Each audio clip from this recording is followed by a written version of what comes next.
5월 9일 어버이 주일 예배 주님께 드리겠습니다. 오늘 먼저 예배 드리기 전에 제가 가장 존경하고 사랑하시는 목사님께서 하모니카 연주로 음악을 보내주신 것이 있습니다. 그것을 들음으로 예배 시작하겠습니다. 다 함께 들어보시기 바랍니다.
이분은 영성이 굉장히 풍부하신 분입니다. 영이 맑고 깊이가 보통이 아니죠. 제가 제일 그래서 존경하는 목사님입니다. 그 목사님 확실히 이 하모니카 이 영성도 굉장한 것 같습니다. 오늘 저와 여러분에게 주시는 말씀은 잠언 25장 13절입니다. 제가 봉독해 드리겠습니다. 충성된 사자는 그를 보낸 이에게 마치 추수한 날에 얼음 냉수 같아서 능히 그 주인의 마음을 시원하게 하느니라. 아멘. 사랑하는 성도 여러분, 지난 한 주간 어떠한 기적의 삶을 살아내셨습니까? 다시 한번 말씀드리지만 아무 일도 일어나지 않는 것이 기적의 삶입니다. 그러기에 오늘도 예배를 드릴 수 있는 것이 아니겠습니까? 오늘 준비한 영양가 많은 영의 양식을 마음껏 드시고 한 주간 살아내는 원동력이 되시기를 주님의 이름으로 부탁을 드리겠습니다. 지난주 말씀에 하나님이 눈여겨 보시고 일꾼을 호명한다고 했는데 나는 몇 번째로 호명될 것인가? 나는 얼마나 주어진 일에 최선 다하고 있는가 생각해 보니까 별로 저는 자신이 없습니다.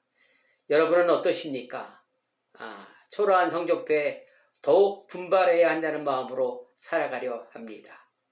오늘은 어버이 주일입니다. 어떻게 자녀들의 효도 많이 받으셨습니까?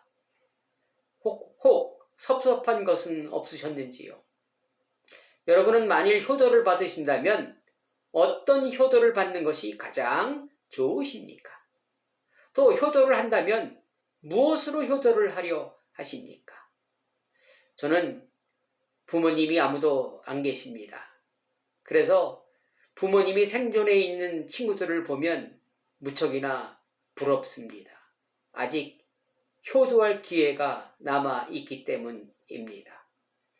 부모님은 기다려주지 않더라고요. 살아계실 때 최선 다하여 효도하는 저와 여러분 되시기를 주님의 이름으로 간절히 축원합니다. 아멘. 저는 효도를 못합니다. 오늘 본문은 충성된 자는 주인의 마음을 시원하게 해주는 사람이라고 말씀하십니다. 오늘 말씀 중에 사자 대신에 자녀를 넣어 본다면 충성된 자녀는 부모의 마음을 시원하게 해주는 자녀라 말할 수 있을 것입니다. 그런데 그냥 시원하게 해주는 것이 아닌 추수날에 얼음 냉수라는 의미가 덧붙어 있습니다. 얼음 냉수는 아무 때나 필요한 것이 아닌 꼭 필요할 때 필요를 따라서 행동한다는 의미가 있을 것입니다. 부모님이 꼭 필요할 때 그 필요를 따라 얼음 냉수와 같이 해줄 수 있는 자녀는 누구일까요? 아마도 부모님의 마음을 잘 알고 있는 자녀일 것입니다. 부모님의 마음을 잘 알려면 항상 그 마음에 부모에 대한 생각이 있어야 할 것입니다. 우리 부모님은 무엇을 필요로 하신가? 내가 어떻게 해야 할 것인가 말입니다. 아마 그것은 부모님에 대한 감사의 마음일 것입니다. 디모데전서 4장 4절에 보니까 하나님께서 지으신 모든 것이 선함에 감사함으로 받으면 버릴 것이 없나니 이렇게 말씀하십니다. 여러분들은 부모님에게 어떤 것이 감사하십니까? 용돈 많이 주실 때가 감사하십니까? 가르쳐주고 유학 보내고 스펙 쌓게 해줄 때가 감사하십니까? 자녀가 다 해달라는 거 다 해줄 때가 감사하십니까? 무엇보다도 많은 유산을 물려줄 때 감사하지는 않으십니까? 신명기 8장 11절에 보니까 내가 오늘 내게 명하는 여호와의 명령과 법도와 규례를 지키지 아니하고 내 하나님 여호와를 잊어버리지 않도록 삼갈지어다. 내가 배가 불러서 먹어서 배부르고 아름다운 집을 짓고 거주하게 되며 또 내 소와 양이 번성하여 내 은금이 증식되며 내 소유가 다 풍부하게 될 때 내 마음이 교만하여 내 하나님 여호와를 잃어버릴까 염려하노라. 이렇게 기록되어 있습니다. 이 말씀은 우리들이 여호와 하나님을 잃어버릴 때 그리고 부모님을 멀리할 때가 있는데 그때가 언제인지 말씀해주고 있습니다. 배부를 때, 아름다운 집에 살 때, 은금이 풍부할 때, 즉 먹고 사는 문제가 없을 때, 풍부할 때, 먹고 살 만하면 하나님과 부모님을 더 찾을 텐데 그렇지 않다는 아이러니한 말씀입니다. 풍부할수록 잃어버리기 쉽다고 경고하고 계시는 것입니다. 눈에 보이는 것이 풍부하고 풍족하게 되면 하나님이 필요 없게 되고 또한 부모님의 감사도 잃어버린다는 말씀입니다. 그 모든 것이 내가 잘나서 이루었다는 생각이 강하다는 의미입니다. 여러분, 재물이 많은 사람들의 특징 중 하나는 돈이면 안 되는 일이 없다는 편견이 매우 강하다는 것입니다. 어느 부모가 돈만 많이 가져다 주는 자식을 바라겠습니까? 관심도 없고 전화도 없고 찾아오지도 않으면서 돈으로 대신한다고 하면 좋아하는 부모가 있을까요? 돈으로 효도를 대신한다는 의미는 인격을 돈으로 사는 것이나 다름없습니다. 부모님이 원하는 효도는 부모님에 대한 관심을 가지고 살펴보고 무엇을 원하는지 가려운 부분을 긁어주는 것이 효도입니다. 부모는 자신이 이익을 얻을 수 있는 일에 그 일로 자녀들이 손해를 본다면 부모님들에게 아무리 좋은 일거리가 들어와도 그것으로 말미암아 자식들에게 피해가 간다면 부모는 그것을 포기합니다. 자식의 이익이라면 부모는 다 포기합니다. 부모는 그런데 자식의 마음은 어떨까요? 아마 그렇지 않을 것입니다. 이런 부모님의 마음을 알아주는 자녀들은 몇 명이나 될까요? 부모님의 마음을 헤아리는 자녀라면 부모 입장에서 정말 자랑스러운 자녀일 것입니다. 누가복음 16장 10절에 보니까 지극히 작은 것에 충성된 자는 큰 것에도 충성되고 지극히 작은 것에 불의한 자는 큰 것에도 불의하니라 이렇게 말씀하십니다. 자녀들 때문에 이제 나이 많아지고 여기저기 아파오기 시작하는 부모님 정말 작은 자 아니겠습니까? 이런 작은 부모님에게 충성하는 사람은 모든 일에 충성하는 사람일 것입니다. 이런 사람 하나님이 눈여겨보시고 스카웃 하실 것입니다. 우리가 부모님을 기억해야 하고 효도해야 할 이유는 과연 무엇일까요? 왜 그렇게 해야 할까요? 첫째로 우리 부모님은 생명의 은인이기 때문에 그렇습니다. 부모님은 하나님의 명령에 의하여 저와 여러분을 이 땅에 태어날 수 있도록 한 분들입니다. 그리고 부모님의 도움과 보살핌이 없었다면 저와 여러분은 아마 이 세상에 없었을 것입니다. 정글에서 새끼들은 어미의 도움이 없다면 생존 확률이 제로입니다. 그것과 마찬가지일 것입니다. 부모님들은 자신을 위하여 자신의 삶을 포기하신 분들입니다. 자식들을 위함이라면 무엇이든 하신 분들입니다. 저는 고3 때 아버님이 돌아가셨습니다. 그 후 어머님 한 분이, 그 작은 체구의 어머님이 저희 오남매를 전부 출가시키고 보살피느냐, 자신의 삶은 없었던 분입니다. 여러분의 부모님들도 마찬가지일 것입니다. 그런 부모님에게 우리가 어떻게 해야 될까요? 부모님이 재정적 지원을 못한다고 부모님이 아닌가요? 부모님의 말에 귀찮아하면서 무시할 것입니까?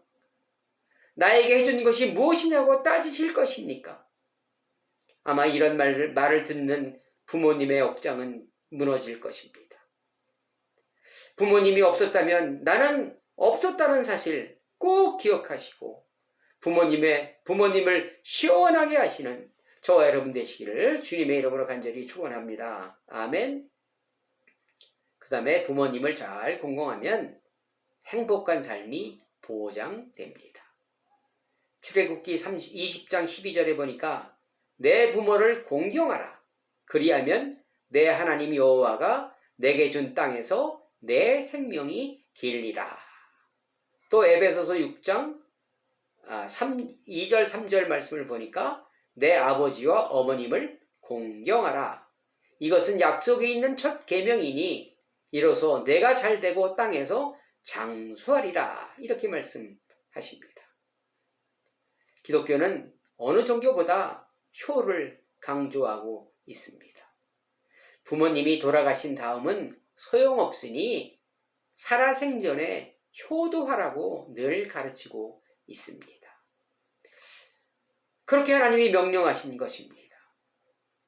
여러분, 하나님의 일은 공짜가 없다는 거 아시지요? 보상이 100%입니다.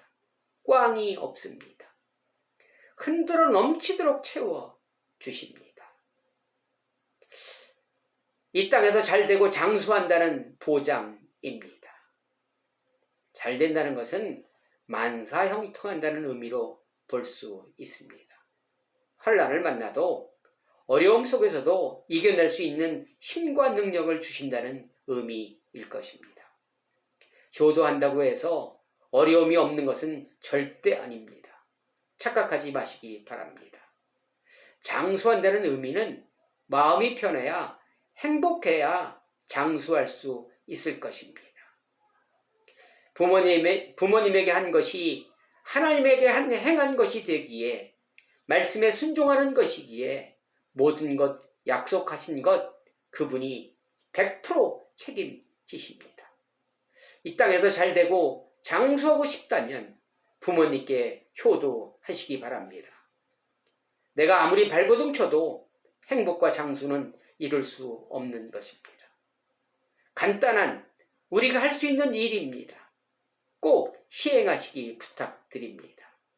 세 번째로, 부모님께 효도하면 빛과 소금의 역할을 하는 것입니다. 마태복음 5장 16절에 보니까 이와 같이 너희 빛이 사람 앞에 비치게 하여 그들로 너희의 착한 행실을 보고 하늘에 계신 너희 아버지께 영광을 돌리게 하라. 이렇게 말씀하십니다. 부모님은 자신들에게 효도하는 것도 기뻐하시지만 더 기뻐하는 것은 형제 자매들이 함께 동거하며 즐겁게 사이좋게 서로 도우며 살아가는 삶을 원하실 것입니다. 그러나 현실은 그렇지 않은 경우가 참 많이 있는 것 같습니다. 형제끼리 서로 만나지 않고 살아가는 경우가 있습니다. 대부분의 원인은 물질이지요. 세상에 물들었기에 나타나는 현상일 것입니다. 아이러니하게도 재산이 많을수록 단절의 삶이 많이 있습니다. 재물보다 더 귀한 것이 하나님이 보내신 생명입니다. 같은 핏줄이기에 더 많이 사랑하고 연합해야 할 것입니다. 가정은 하나님이 가장 먼저 만들어주신 공동체입니다. 이 공동체에서 협력하고 연합하고 섬기는 것을 배우고 익힌 후에 이웃에게 전해주어야 이웃이 이것을 보면서 전도할 수 있는 것입니다. 이것이 빛과 소금의 역할이 아니겠습니까?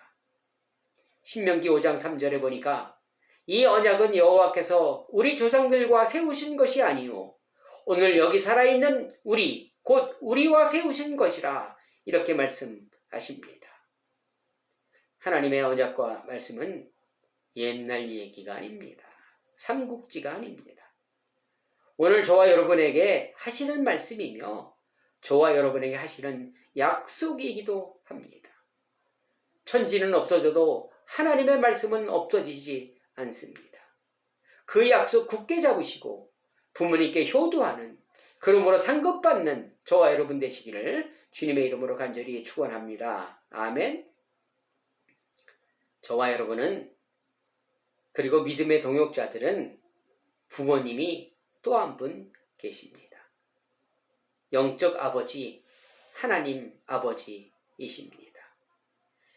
어버이날은 일반 사람들은 육체의 부모님에게 효도하면 되지만 우리는 그렇지 않고 영적 부모님에게도 효도해야 합니다.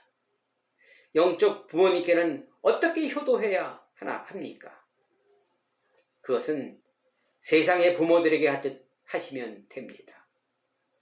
하나님의 마음이 어디에 있고 무엇을 좋아하시고 어떤 일에 기뻐하시는지 알고 행함으로 연결하는 것입니다.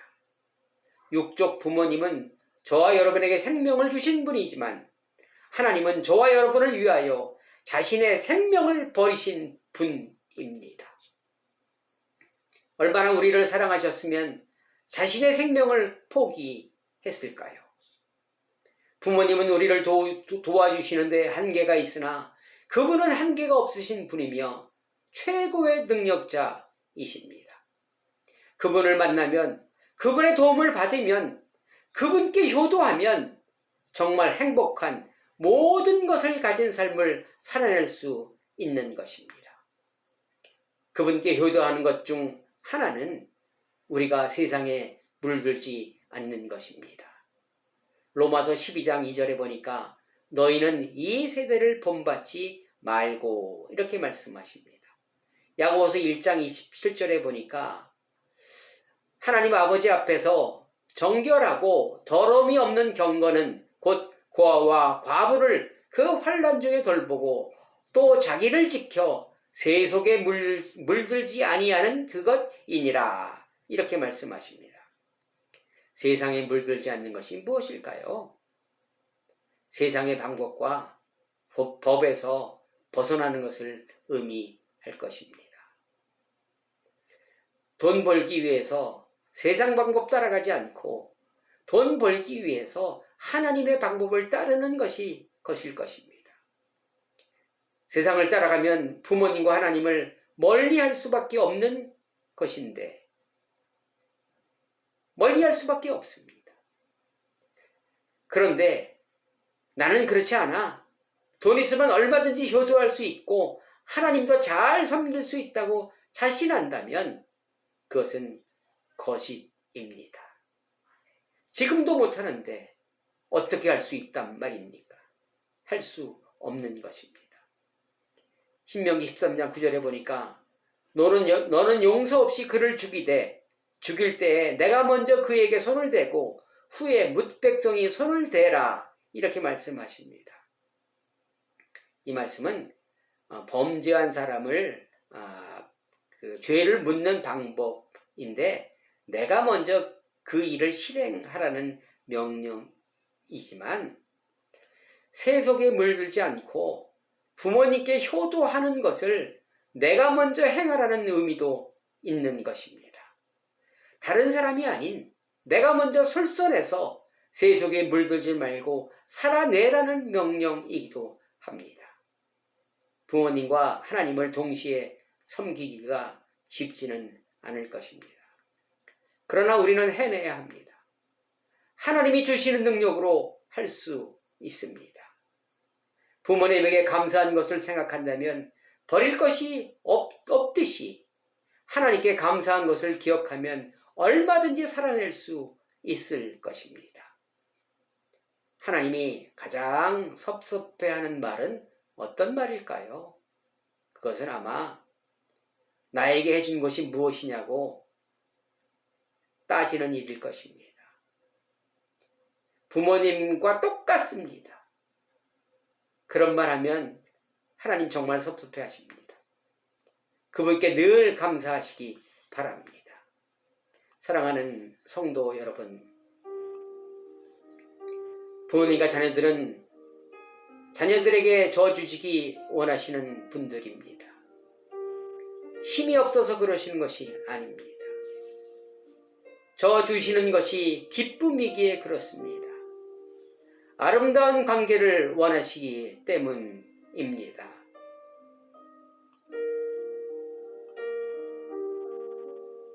아름다운 관계란 내가 이웃의 선물이 되려 할 때, 누군가의 선물이 되려 할 때, 견님의 존재를 고마워할 때, 이 사람 때문에 내 인생이, 이 사람 덕분에 참 감사해 라는 고백이 우리 모두를 기쁘게 하며 더욱 효도로 이어질 것입니다. 사람을 대할 때 가장 중요한 것이 아낌입니다. 아끼고 고마워하고 소중히 여길 때 살맛 나는 세상이 될 것입니다. 자녀들에게 저주시기 기뻐하시는 부모님과 영적 아버지를 항상 기억하시는 것이 그분들의 마음을 시원하게 하는 것이며 그 보상으로 이 땅에서 잘되고 장수하는 축복을 쟁취하시기를 주님의 이름으로 간절히 축원합니다. 아멘. 기도하시겠습니다. 사랑의 하나님 감사합니다. 어버이 주일을 맞이하여 부모님들과 하나님께 추순날의 얼음 냉소와 같이 시원함을 드리는 복된 자녀들 되게 하옵소서. 내가 하려면 힘이 들지만 주님 주신 지혜와 능력이면 얼마든지 할 수 있습니다. 예수님의 마음을 품고 실천할 수 있도록 도와 주시옵소서. 예수 그리스도의 이름으로 간절히 기도드리옵나이다. 아멘. 여러분, 부모님은 기다려주지 않는다는 사실 꼭 기억하신다면 여러분의 삶이 변할 수 있을 것입니다. 여러분, 효도는 훗날에 하는 것이 아니고 지금 하는 것입니다. 이 시간부터 하는 것입니다. 여러분 사랑합니다. 여러분 사랑합니다. 이번 주도 주님과 함께 승리하시기 바랍니다. 감사합니다. 다음 주에도 뵙겠습니다. 감사합니다. 승리하세요.